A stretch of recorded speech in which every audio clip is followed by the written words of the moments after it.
শান্তিকুঞ্জ নামক পূর্ব মেদিনীপুরে একটি বাড়িতে, ওখানে হয়তো এক পিস রোহিঙ্গা থাকলেও থাকতে পারে। মুখ্যমন্ত্রী মমতা বন্দ্যোপাধ্যায়ের এই অপমান বাংলার নারী সমাজের অপমান। এই বাংলা মাতঙ্গিনী হাজরার বাংলা, এই বাংলা মমতা বন্দ্যোপাধ্যায়ের বাংলা। এই বাংলা প্রতিবাদ করবে। সিপিআইএম এর জমানায় আমরা দেখতাম সায়েন্টিফিক রিগিং, আর বিজেপির এই রিগিং এটা মানে একটা এআই রিগিং এর পর্যায়ে চলে গেছে। আর বিকাশ রঞ্জন ভট্টাচার্য যে কাজে হাত দিয়েছে সেই কাজই ব্যর্থ হয়েছেন। কলকাতা শহরটাকে তো উনি জাহান্নামে পাঠিয়ে দিয়েছিলেন। এসআইআর এর নামে 2K পাস করতে গিয়েও ওরা 30 পেরোবে না, সেই জন্য বিজেপি ভয় পেয়েছে। একদমই খুব সত্যি কথা বলেছেন মুখ্যমন্ত্রী মমতা বন্দ্যোপাধ্যায়। এই নির্বাচন কমিশনার আমার মনে হয় ভারতবর্ষের ইতিহাসে এত কুৎসিত এত ভূমিকা নির্বাচন কমিশন এবং নির্বাচন কমিশনার জ্ঞানেশ কুমার যে কুৎসিত ভূমিকা নিয়েছেন, তাতে তিনি বিজেপির দাবেদারি করছেন, বিজেপির হাতে তামাক খাচ্ছেন। তার নিরপেক্ষতা নিয়ে প্রশ্ন তো উঠছেই, মানে পরতে প্রশ্ন যে এই ভদ্রলোক কি নিজেকে কি ভাবছেন। তিনি একজন নির্বাচন কমিশনার, জাতীয় নির্বাচন কমিশনার হয়ে তিনি কি এই কাজ করতে পারেন? তিনি প্রত্যক্ষভাবে বিজেপিকে মদত দিয়ে যোগাচ্ছেন যে বিজেপি অবৈধভাবে পেছনের রাস্তা দিয়ে যাতে বিভিন্ন রাজ্য দখল করতে পারে। অ্যাকচুয়ালি বিজেপি, এই যে আপনারা দেখেন যে বিজেপি ভোটে জিতেছে, এটা টোটালি কারসাজি। আগে সিপিআইএম এর জমানায় আমরা দেখতাম সায়েন্টিফিক রিগিং, আর বিজেপির এই রিগিং এটা মানে একটা এআই রিগিং এর পর্যায়ে চলে গেছে। বিজেপি প্রযুক্তিকে কাজে লাগিয়ে, আমি বলবো না প্রযুক্তিকে কাজে লাগিয়ে, বিজেপি মিথ্যে প্রযুক্তিকে কাজে লাগিয়ে মানে নির্বাচন, ভারতীয় গণতন্ত্রের হত্যা করে এইভাবে একটা কুৎসিত শাসনতন্ত্র গড়ে তুলেছে। তার বিরুদ্ধে বাংলার বাঘিনী মমতা বন্দ্যোপাধ্যায় সারা ভারতবর্ষকে দেখিয়ে দিয়েছেন যে বিজেপিকেও মোকাবিলা করা যায়। এবং মমতা বন্দ্যোপাধ্যায়ের গর্জন তর্জনে বিজেপি তথা বিজেপির কেন্দ্রীয় নেতৃত্বের মানে তালগোল পাকিয়ে গিয়েছে। প্রধানমন্ত্রী থেকে স্বরাষ্ট্রমন্ত্রী প্রত্যেকে বুঝে গিয়েছেন যে বাংলার বাঘিনী কী জিনিস।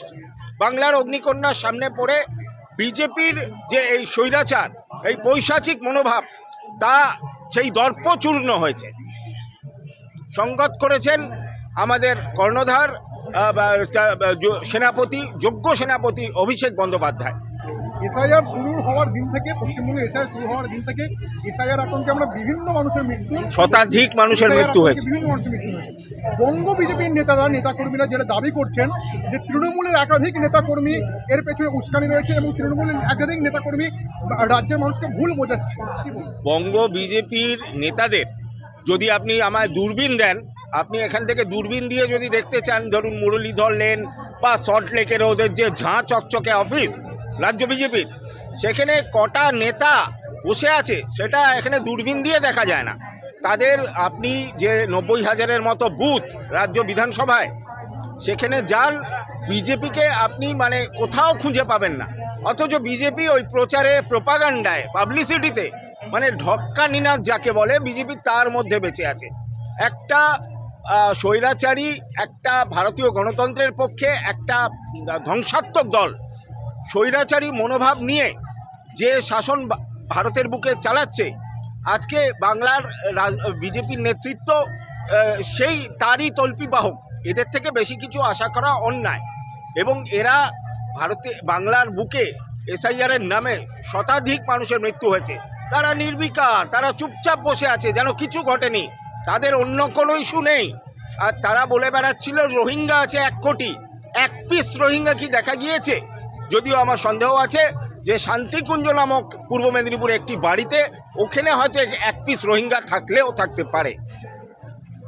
সিপিএমের রাজ্যসভার সাংসদ বিকাশ রঞ্জন ভট্টাচার্য তথা আইনজীবী, আমরা সবাই জানি, তিনি আজকে একটি পোস্ট করেছেন এবং পোস্ট করে তিনি যেটা দাবি করছেন যে রাজ্যের মাননীয় মুখ্যমন্ত্রী মমতা বন্দ্যোপাধ্যায় ভিন রাজ্যে গিয়ে পুলিশের সামনে প্রকাশ্যে কাপড় নেচে দেখিয়েছেন।